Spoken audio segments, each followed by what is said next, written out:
जिन लोगों को टीका लग चुका है उन्हें अगर संक्रमण हुआ भी है तो उसका असर बहुत मामूली था, वो जल्दी ठीक हो गए।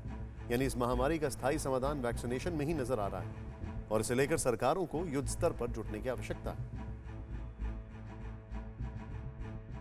वैक्सीनेशन कोरोना को मात देने का मंत्र है, लेकिन अस्पतालों पर के बेड पर, ऑक्सीजन पर, दवाइयों पर आपका नियंत्रण नहीं। लेकिन बहुत हद तक आपकी सुरक्षा आपके हाथ में है। साल भर में अलग अलग रिसर्च सामने आए, हमने कई डॉक्टरों और जानकारों से भी बात की। सबका यही कहना है कि अगर आप भीड़ से बचते हैं और सही तरीके से मास्क पहनते हैं तो कोरोना को काफी हद तक खुद से दूर रख सकते हैं।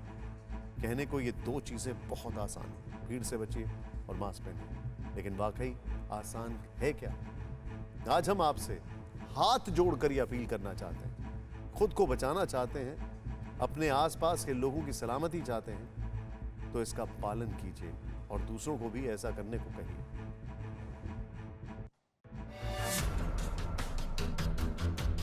बस पहले इन आंकड़ों पर ध्यान दीजिए, जो अपने आप में दुनिया का सबसे बड़ा आंकड़ा है।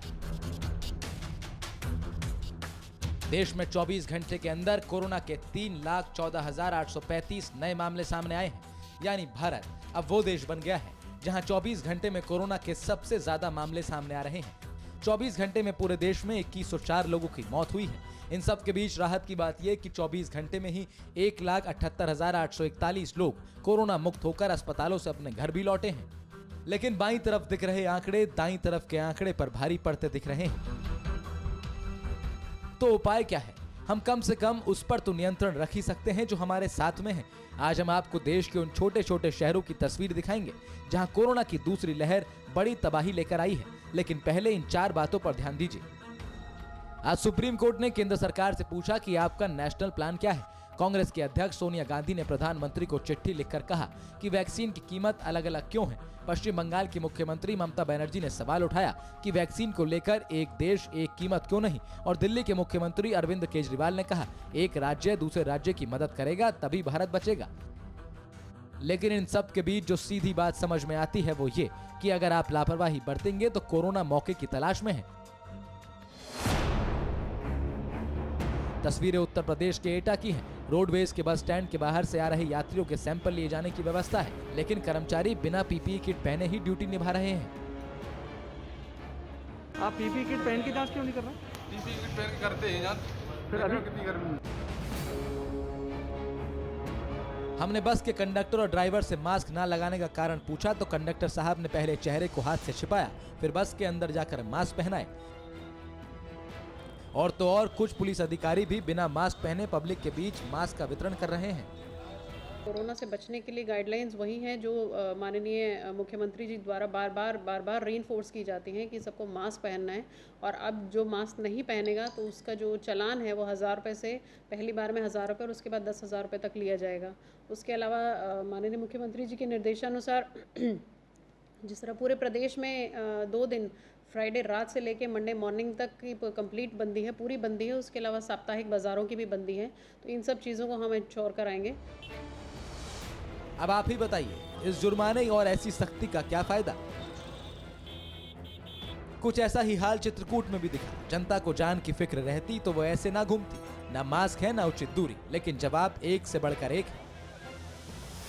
मास्क नहीं लगाए थे यार तुम? नहीं साहब, वो अभी यहाँ दुकान पे आए थे तो थोड़ा खोल दिए थे, तो हम लोग तो मास्क नहीं लगा के आते। सांस फूलने लगती है, तबीयत खराब है।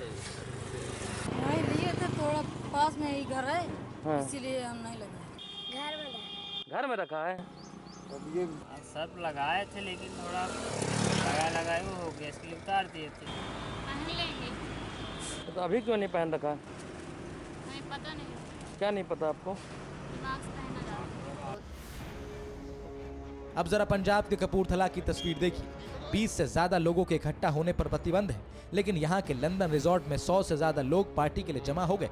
केस दर्ज हो गया, पुलिस अब कार्रवाई भी कर रही है। लेकिन जरा सोचिए, लोगों को अभी भी कोरोना से नहीं जुर्मानों से डर लग रहा है। तो आखिर क्या किया जाए और सच्चाई क्या है? लोग अगर नियमों का पालन करेंगे तो कोरोना हारेगा क्या? लॉकडाउन के अपने अलग फायदे हैं। उसका नंबर 1 फायदा तो ये है कि जो पब्लिक सुन नहीं रही थी उसको मजबूरी में लॉकडाउन लगाना पड़ा सरकार को, और इसलिए कि भी आप उसको कम से कम कुछ तो दूरियों को फॉलो करो। दूसरी बात ये है कि आपने ये कहा कि अवेयर कराने से और उससे ये फायदा, हाँ, तो ठीक कहा आपने कि उसको पब्लिक को अवेयर कराना भी बहुत ज़रूरी है, क्योंकि पब्लिक बिल्कुल सुन नहीं रही है, किसी भी तरीके से सुन नहीं रही है। अब तो 18 साल से ऊपर के लोगों का भी टीकाकरण शुरू होने जा रहा है। 1 मई से इसकी शुरुआत होने जा रही है। 28 अप्रैल से कोविन वेबसाइट और आरोग्य सेतु ऐप पर इसके लिए रजिस्ट्रेशन शुरू होने जा रहा है। लेकिन जरा सोचिए, आम आदमी का ये रवैया रहा तो कोरोना को कौन रोकेगा? मुंबई पुलिस ने कुछ दिनों पहले जरूरी सेवाओं से जुड़े लोगों के लिए स्टिकर जारी किया। लाल, पीले और हरे स्टिकर को अपनी गाड़ियों पर लगाकर अलग अलग सर्विस से जुड़े लोग मुंबई में आवाजाही कर सकते हैं। लेकिन एक शख्स ने मुंबई पुलिस के ट्विटर हैंडल को टैग करते हुए लिखा कि वो अपनी गर्लफ्रेंड को बहुत मिस कर रहा है, उससे मिलने के लिए कौन से कलर का स्टिकर लगाना चाहिए और इस पर मुंबई पुलिस भी क्या करती। पुलिस के ट्विटर हैंडल से लिखा गया कि वो इस जरूरत को समझ रही है, लेकिन ये जरूरत किसी इमरजेंसी कैटेगरी में फिट नहीं बैठती। परवाह देश की, सोमवार से शुक्रवार रात 10 बजे TV9 भारतवर्ष पर।